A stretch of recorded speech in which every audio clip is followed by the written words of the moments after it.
Seoul wakes with a split personality. In the early morning mist that blankets the Han River, a lone fisherman might cast his line. But just a few blocks away, the first subway trains are already rumbling deep beneath the earth. The air itself is a blend of aromas, the savory, comforting scent of bubbling doenjang, and the sharp, roasted notes of espresso in a minimalist cafe. A grandmother, her back bent with the grace of years, sweeps the pavement in front of her modest hanok. A few feet away, a young professional in a sharp suit taps impatiently on a smartphone as she waits for a rideshare.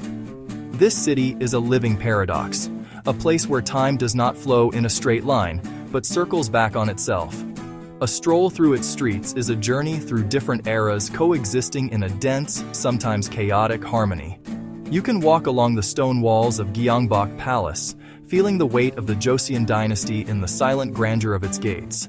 And then, by simply crossing a wide boulevard, find yourself dwarfed by the shimmering glass and steel of a corporate skyscraper. To live in Seoul is to feel a deep and abiding sense of pride. It is a pride born from a collective memory of struggle and a shared reality of astonishing success. The city's residents carry the story of the miracle on the Han River, not as a distant historical event but as a personal inheritance. They speak of their food with a fierce love, from the complex, fiery flavors of a well-made kimchi to the simple, soul-warming comfort of a bowl of tteokbokki bought from a street vendor on a cold night. This pride extends to their global cultural exports. The music that tops international charts, the films that win global awards, and the technology that powers the world. For many, to be from Seoul is to be from the center of what is new and exciting. However, this powerful engine of success runs on a fuel of immense pressure. The city's pulse is not just one of pride, but also one of relentless striving. From a very young age, children are immersed in a culture of intense competition. Despite the city's headlong rush into the future, the past holds its ground with a quiet and powerful dignity. Tradition is not a relic confined to museums. It is a living, breathing force that shapes family life, social interactions, the city's very soul. You can feel its steady rhythm during major holidays like Chuseok, the Harvest Festival, when millions of people leave the bustling capital to return to their ancestral hometowns.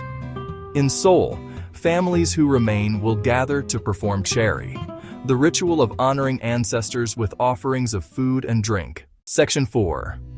The Roar of the Coming Age. The future in Seoul is not a distant concept. It is a tangible, roaring presence that announces itself on every street corner. This is a city that has fully embraced its role as a global technology hub, a place where the next big idea is always just around the corner. In districts like Pangyo Techno Valley, often called Korea's Silicon Valley, gleaming office buildings house thousands of startups and established tech giants. Here, young entrepreneurs gather in sleek co-working spaces, their laptops open and their minds racing, fueled by coffee and ambition. On the subway, nearly every passenger is looking at a screen, but they are not just passively scrolling. They are watching live television, paying for groceries that will be delivered to their door by the time they get home, managing their investments, and taking online courses. As screens become the primary mode of interaction, does it create a new kind of distance between people?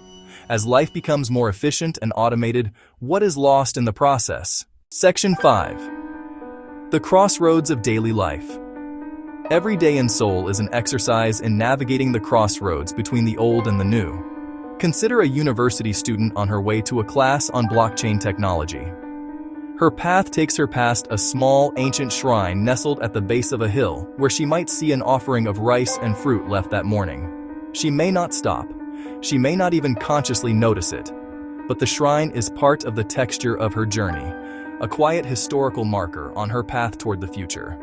This intersection is vividly illustrated in the simple act of a family meal. A mother might prepare dinner using recipes for kimchi and marinated beef that have been passed down through her family for generations. The flavor's a direct link to her own childhood. As the family sits down to eat, however, the conversation might be about a new video game her son is playing, or her daughter might be showing a picture of a trendy new dessert she saw on Instagram. Section 6.